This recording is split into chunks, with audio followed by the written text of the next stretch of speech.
Good morning. I'm Sherry Buchanan. My pronouns are she, her. My jobs here are to facilitate the Social Action Committee and the Finance Committee. And I'm also active with Moms Demand Action for Gun Sense in America, the NAACP, and the League of Women Voters. And I'm very happy to be with you this morning. Whether you are on site or on Zoom, and whether it's your first time here or one of many, we are glad you are here with us today. We hope that you can stay for coffee or tea and conversation and the friendly feast after the service. Our chalice lighter today is Kathleen.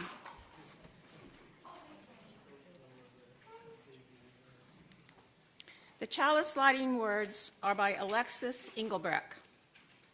Welcome to this community of seekers, of questioners, and of those open to the revelation that comes from experiences with one another and the spirit of life. May we remember that while we have some answers, we don't have all the answers. While we know some things, we don't know everything. And while we have lived, others have experiences very different from our own. Welcome to this community full of questions and possibilities.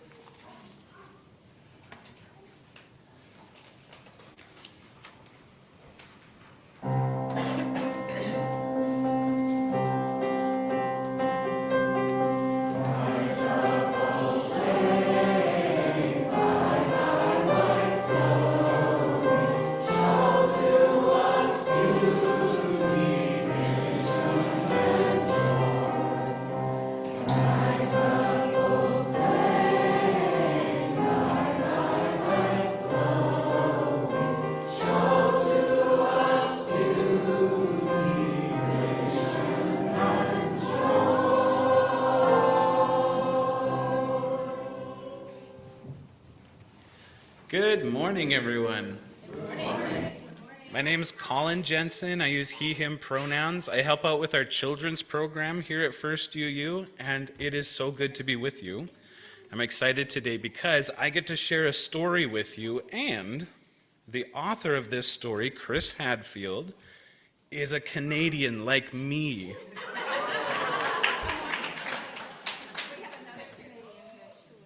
Oh, cool. I hear there's other Canadians with us today. That's great. This story is about how Chris, even though he is a brave and famous astronaut, didn't always feel brave, and how he used the power of curiosity to overcome one of his fears. And this is great because we're going to be talking about awakening our curiosity all month long for the month of May. So this is The Darkest Dark by Chris Hadfield, illustrated by the Fan Brothers. Here we go.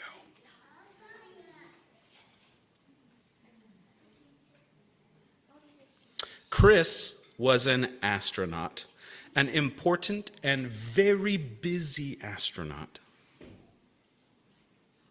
When it was time to take a bath, he told his mother, "I'd love to, but I'm saving the planet from aliens." When it was time to get out of the bath and go to bed, he told his father, politely, because astronauts are always polite, "Sorry, no can do. I'm on my way to Mars." An astronaut's work is never done, so astronauts do not like to sleep. But their parents do. "You're a big boy now," said Chris's father. "You have to sleep in your own bed." And Chris tried. He really did. But his room was very dark. Very, very dark. Whew. The kind of dark that attracts the worst kind of aliens.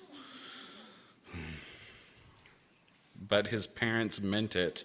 Chris was going to sleep in his own bed tonight. His mom and dad checked under his bed and in the closet and even in his underwear drawer. They declared the room 100% alien-free. They tucked Chris in. They turned on the nightlight. They even gave him a special bell to ring if he was nervous. Clang, clang, clang, clang, clang, clang. They took the bell away. And then his father said something that worried Chris even more than the dark did. "One more peep, young man, and I'm afraid we'll all be too tired to go next door tomorrow." Oh, but tomorrow would be a special day, a very special day. Chris had to go next door. His life pretty much depended on it. So, Chris stayed in his own bed without a peep. It took a long time to fall asleep, but when he did, he had his favorite dream. He flew his spaceship all the way to the moon.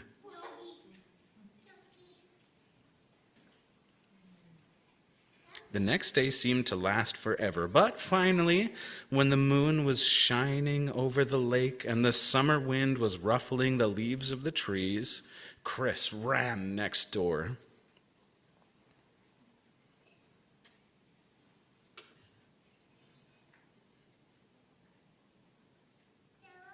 The house was already full of people, all gathered around the TV, the only TV on the whole island. Chris found a spot where he could see through the crowd, and what he saw was astronauts, real live astronauts on the actual faraway moon.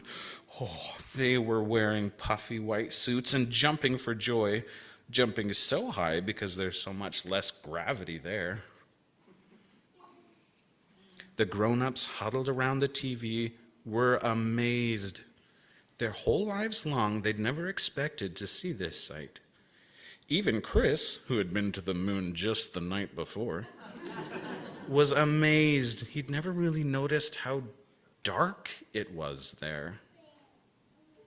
Outer space was the darkest dark ever.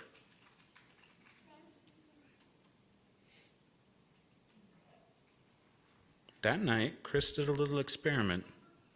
He turned off all the lights in his room, even the nightlight.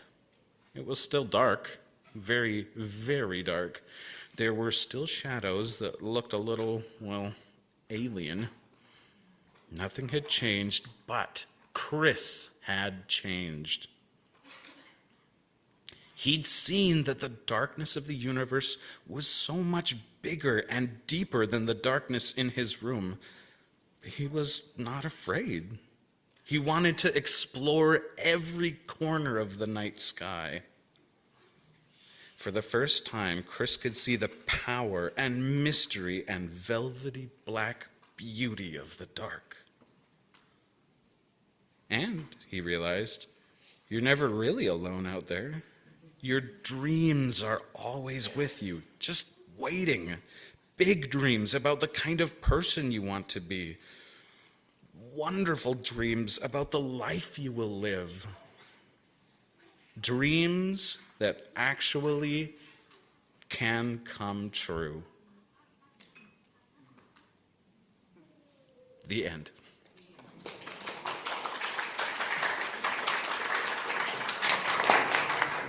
So I hope we remember that curiosity can be your tool to overcome lots of tricky things like fear. And we are going to head downstairs for anybody who wants a little more interactive environment. You're welcome to come with us. If you have a little candle to bring with you, remember that this symbolizes you bringing the love of the whole congregation with you as you go. And we will sing On Your Way as we make our way downstairs.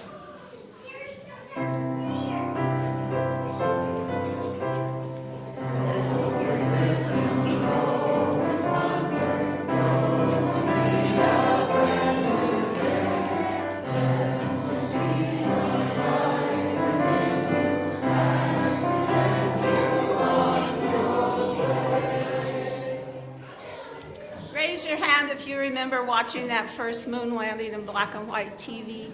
All right. Brought back some great memories.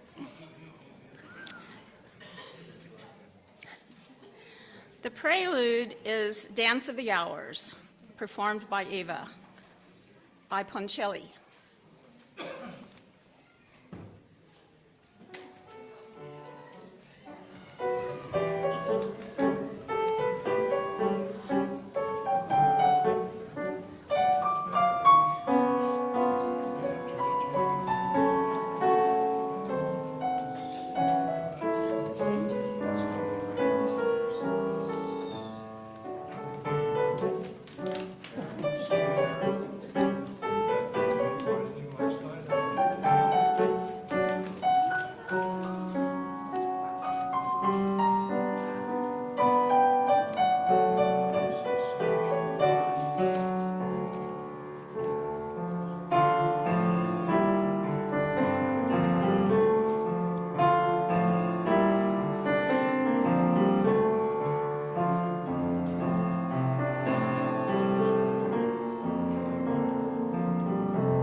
Our words of invitation today are a series of quotes from astronauts describing what they experienced when they looked at our planet from space.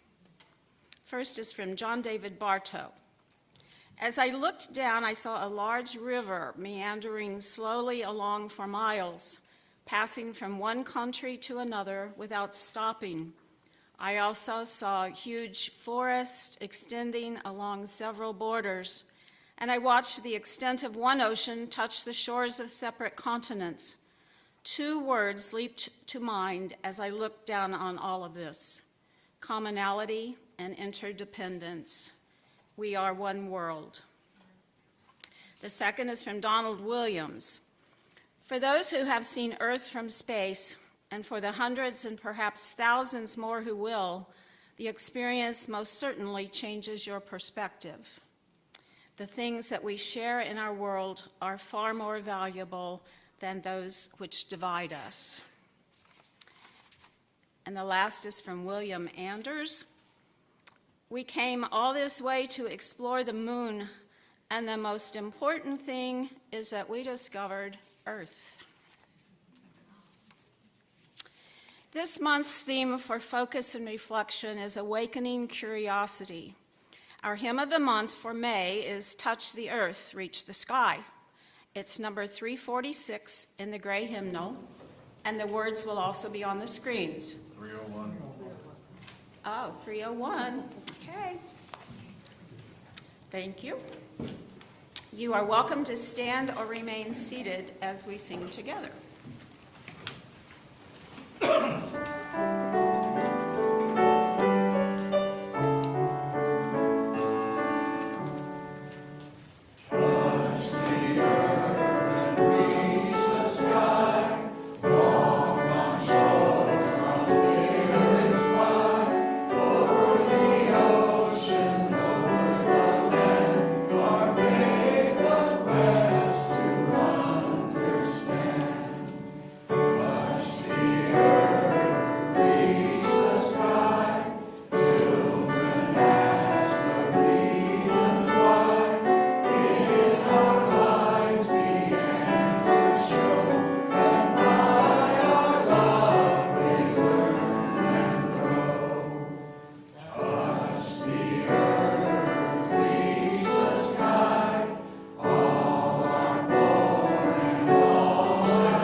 Good morning. Let's see here. My name's Pharaoh. I use she, her pronouns. I am on the membership committee and one of the board of trustees here at First UU. Middle-aged white woman, long brown hair, flowery dress, happy May. Okay, as a community, we share joys and concerns to keep connected. Slips of paper are available at the greeters table for those in the sanctuary to use for joys and concerns. During the week, you can send your joys and concerns by email to pastoralcare@springfielduu.org, or you can leave a voicemail on the church phone at 883-3922. If you're on Zoom, please use the chat box now for sharing your joys and concerns. All of these joys and concerns will be included in the members' email on Tuesday. And we honor each joy or concern with a lighted candle, a symbol of the love we as a community offer for each of these joys and concerns.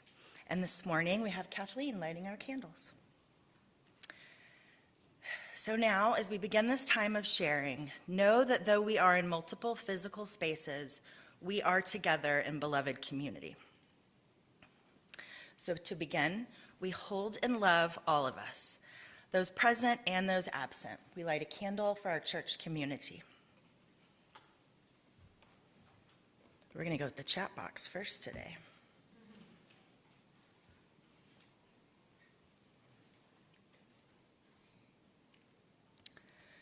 Dacia shares that her husband Ed has been diagnosed with stage 4 prostate cancer. This week we are consulting with 2 different oncologists. Supportive thoughts are appreciated. So we light a candle of concern for Dacia and Ed. Okay, from Tiffany, she has a concern. She says, my mom had a blood clot in her brain this week. She's out of the hospital and recovering at home now, but continues to have bad headaches. We light a candle of concern for Tiffany's mom. An anonymous Joy says, thank you to Barbara and Emmy for keeping our grounds beautiful. We light a candle of joy for our beautiful grounds. The gardens are fantastic, so take a walk. From Sherry, a concern for equal representation and voting rights in our country. We light a candle of concern.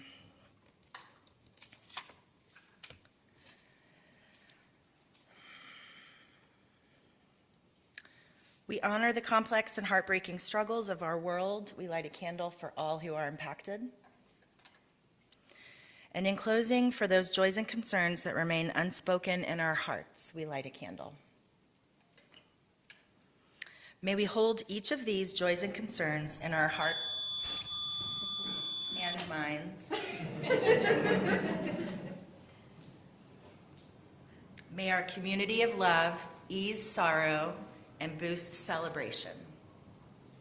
Let us now join together in 1 minute of shared silence, followed by Spirit of Life.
This week in UU history,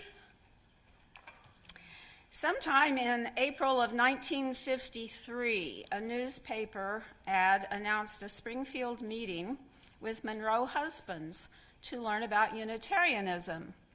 Husbands was appointed by the AUA, the American Unitarian Association, to set up informational meetings around the country. On May 2nd, 1953, 26 people attended the meeting to learn about Unitarianism. A steering committee was formed and regular gatherings began. May 2nd, 1953 to May 3rd, 2026 marks 73 years of continuous Unitarian presence in Springfield. Much appreciation to our founders and all past and current participants. Unitarian Universalism is a faith people make, and you are among these people. We give to remind ourselves how many gifts we have to offer. We give to remember that we are a part of something larger than ourselves. We give because we believe in music and sacred space. We give with the faith that together we have enough. The offertory is Chester Alleluia with music by William Billings, words by Mark Bellantini, arranged by John Prescott, performed by the UU Choir.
Good morning.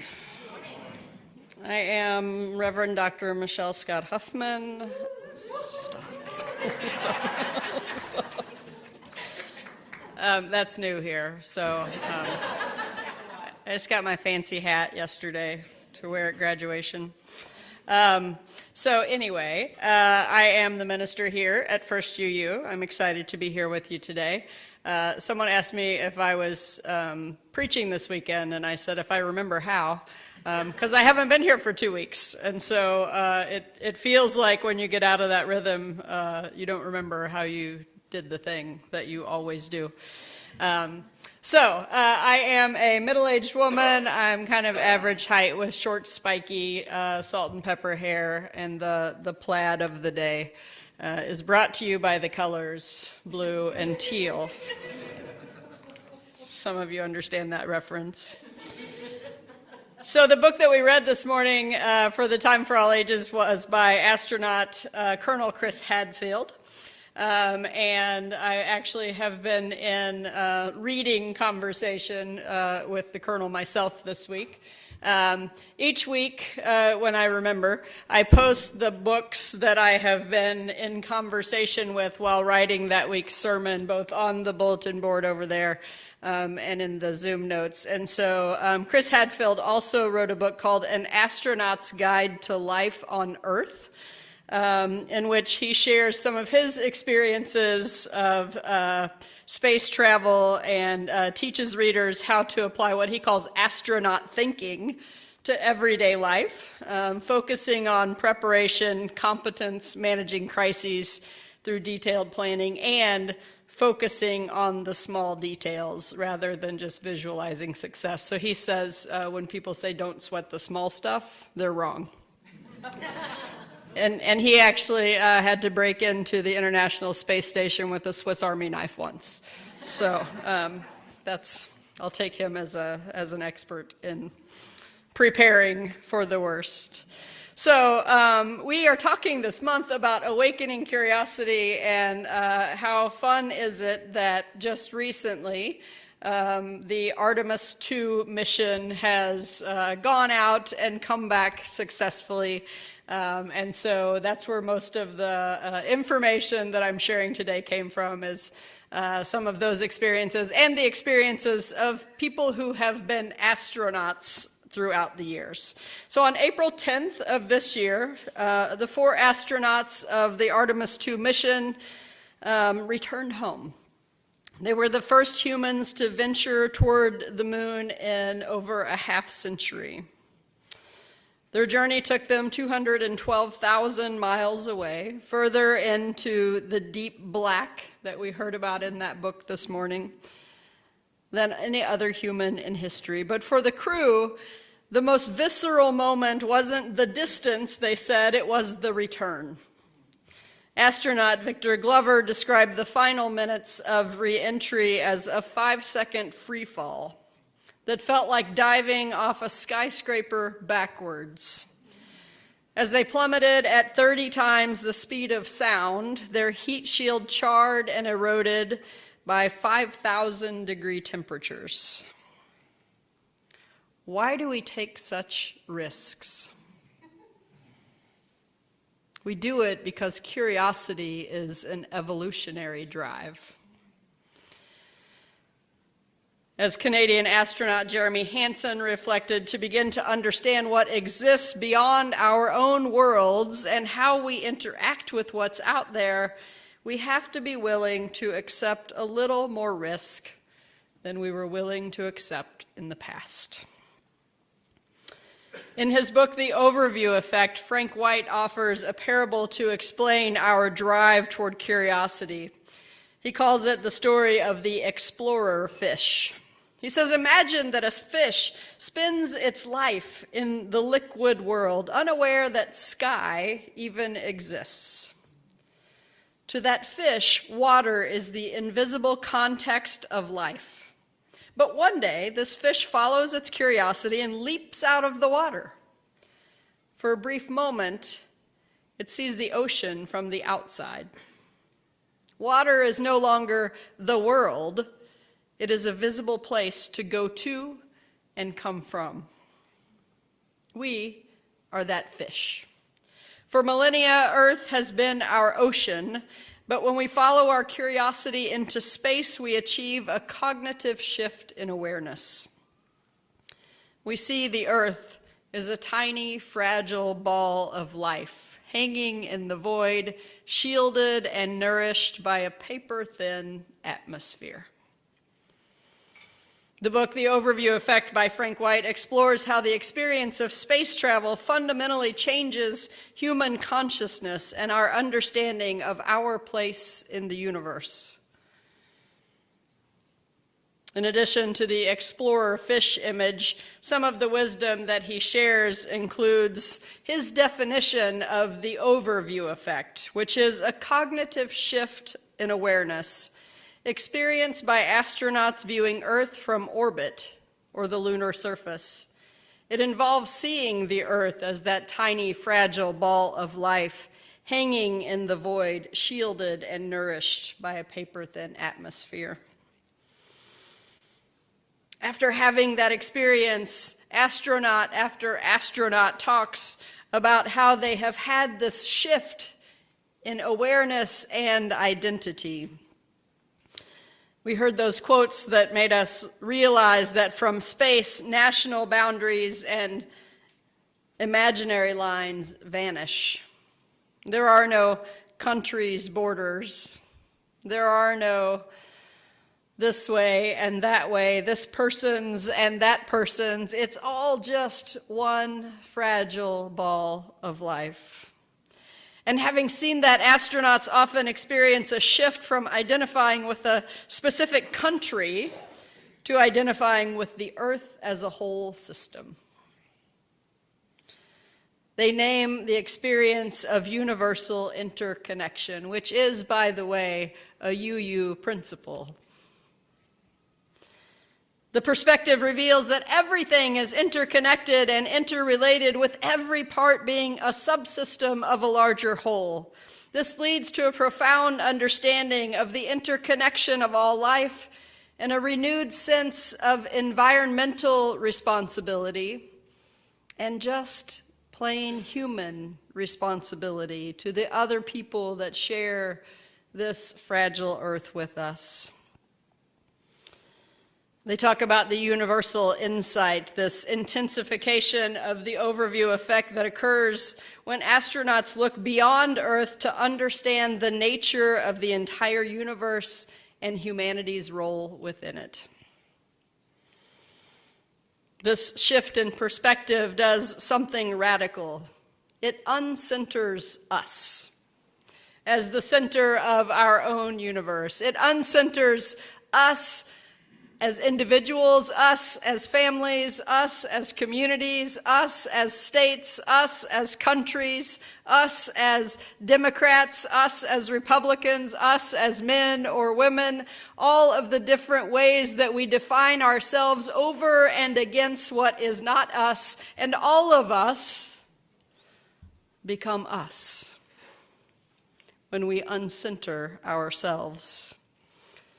In his poem, Carmel Point, Robinson Jeffers speaks of the extraordinary patience of things. He writes that nature knows that people are a tide that swells and in time will ebb, and all their works dissolve. So Jeffers challenges us to uncenter our minds from ourselves and unhumanize our views a little. When we see Earth from the overview, we realize that the planet does not revolve around our individual needs or our greed. Parker Palmer reflects on Jeffers' work, saying that the goal of this uncentering is to put the largeness of life itself, not our egos, at the center of our attention. Over 50 years ago, Dr. Edgar Mitchell, the sixth person to walk on the moon, experienced an intensification of this shift called the universal insight. As his Apollo 14 spacecraft traveled back to Earth, his eyes became fixed on what he called the sparkling blue and white jewel floating in the darkness. In that moment, he was enveloped by a profound sense of universal connectedness. Mitchell had what he called an explosion of awareness, a realization that the universe is not a collection of separate and discrete parts, but a system that is highly connected and interwoven. He saw that the Newtonian idea of separate, independent things was an incomplete description of reality. He realized, as astronaut Russell Schweickart did, that he was the sensing element for man, and that it was all of life that had any experience. So this epiphany gave Dr. Mitchell a new purpose, to find a new story of who we are and what we are capable of becoming. And to do this, he founded what is called the Institute of Noetic Sciences. The mission of the Institute, or IONS for short, is to reveal the interconnected nature of reality through both scientific exploration and personal discovery, as if those two things could be connected.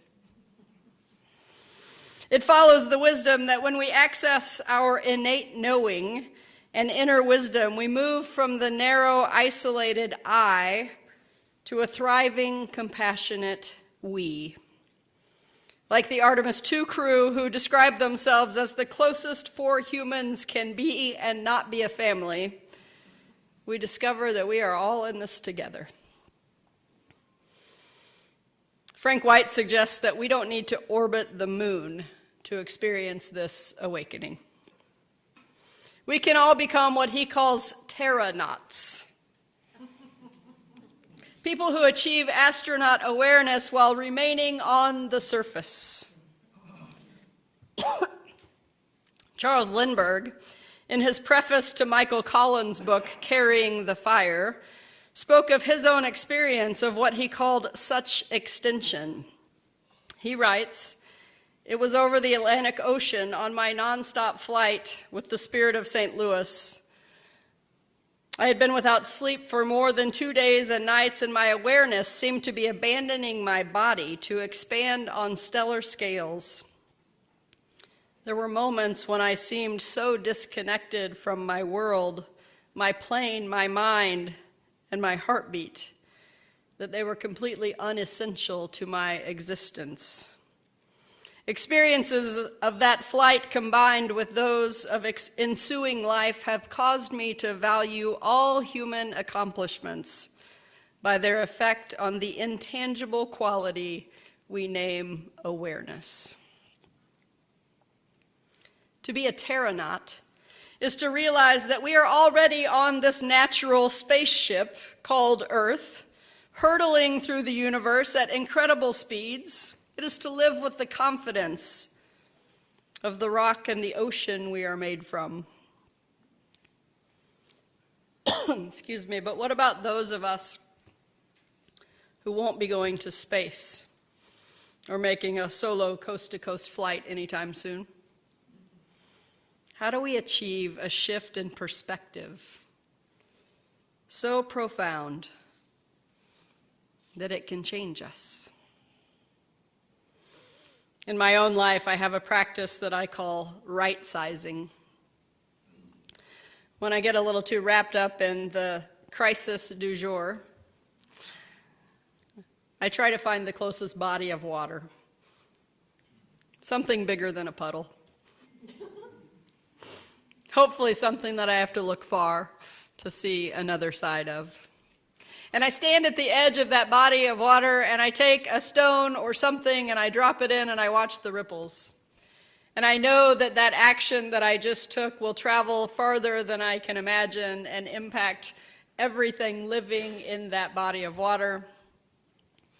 And I also know that in comparison to everything else living in that body of water, it is small and insignificant.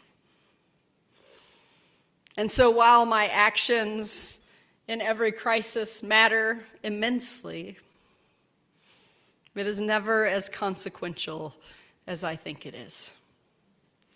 And we're all contributing to the good of this world by the actions that we drop in to that body of water. So whether for you it is water, nature, trees, rocks, both giant rocks and teeny tiny rocks, moonlight, stars, babies, cultural experiences outside of your own, service to other human beings, all of these are opportunities to shift our perspective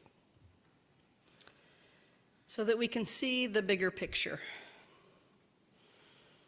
So this week I challenge you to follow your curiosity beyond your ego, even if it feels like a free fall into a new way of thinking. To uncenter your mind by looking at your community as interconnected, living organism, rather than a collection of separate parts. Even those people who feel really, really separate from you. And to embrace the wonder of this planet that we live on. For as Gene Cernan said of the view from the moon, it is too beautiful to have happened by accident. May we live with the courage of the explorer fish and the vision of the Artemis II crew, putting the largeness of life at the center of all that we do. And may we be changed by our shifts in perspective. May it be so. Blessed be, and amen.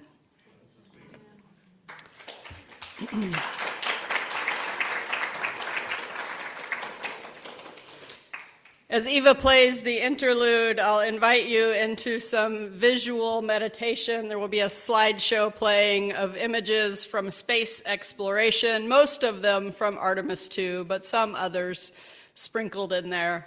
And just to let yourself go there and be in awe of what you can see from a different perspective. The interlude is Nights of Quiet Stars by Antonio Carlos Jobim, performed by Eva.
And now we come to a point in our service where we get to do something really fun, which is welcome new members into the congregation.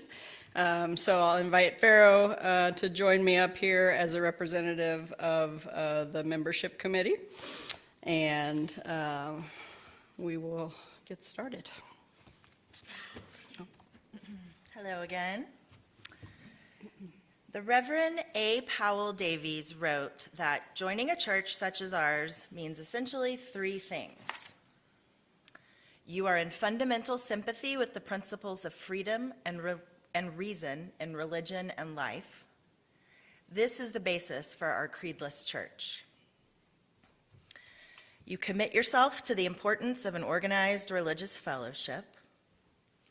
Ideas and ideals must have a vehicle and embodiment in the world. People who think and work together for the values in which they believe have a better chance of achieving them than people who do not. You accept the responsibilities that go with membership in any human community. Within the limits of your ability and in line with your personal choice, you're ready to give time, energy, money, and best thought to the furthering of the ideas you prize. Today, we are pleased to recognize the individuals who have most recently completed the process for becoming official members of First UU.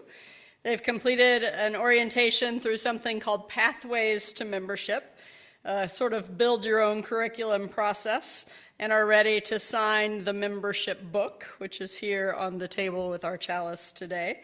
So I would like to invite to the front, and the chair is for Tamala Ward. Tamala, Kathleen Ward, Jeannie McLaughlin, Skylar Bowles, Tiffany Gladden, Brett Gladden, and Kathleen McCarthy.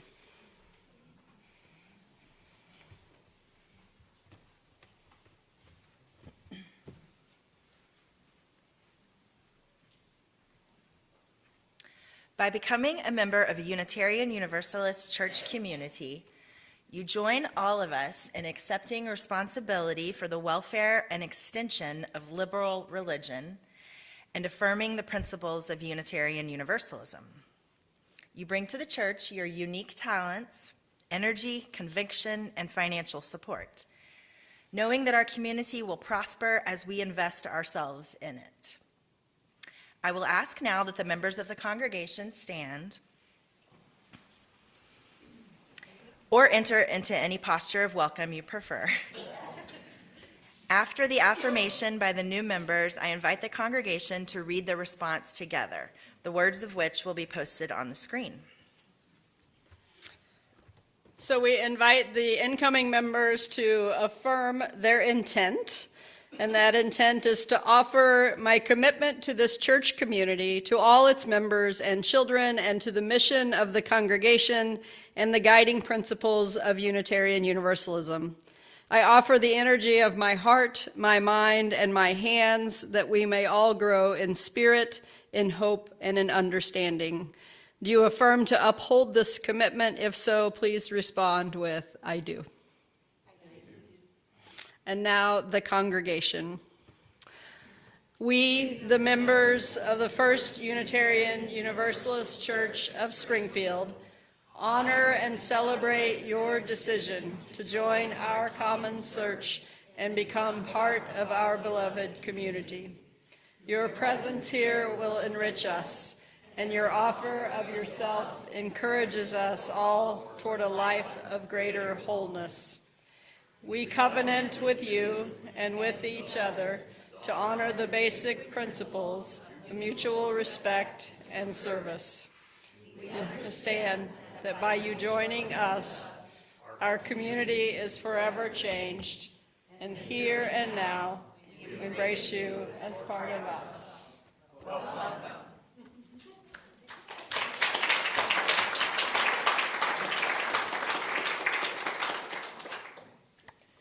On behalf of the First Unitarian Universalist Church of Springfield, it is my pleasure to extend you all a warm welcome. This is a happy occasion for all of us. We know that your presence will enrich our beloved community. We offer you a small gift to honor and commemorate your decision to join us. Now, united as one beloved community, let us be about the great work we share. If First UU membership is on your mind, we'd love to talk more about it. The 3-part Pathways to Membership conversations leading up to our next new member welcome will begin soon. There's a blank here for the date. Read your emails.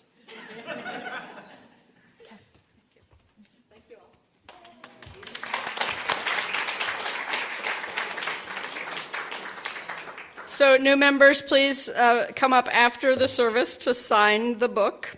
And that is your official record of membership in a Unitarian Universalist congregation. Our closing words today are by Reverend Scott Taylor. As we go out into the wider world, may curiosity never let us escape from its clutches. May we not rush to solve every mystery that comes our way. Instead, let us revel in the riddles, hold tight to the head scratchers, and embrace every enigma that crosses our path. For it is only these impertinent puzzles which help us remember that our answers are never complete, and it is the questions that make us whole. Our final song this morning is blank in the script. So it is whatever song is up here. Paul, what's the number? 346. This time it is 346. It's number 346. And feel free to stand or sit, whatever you prefer.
Do you have one?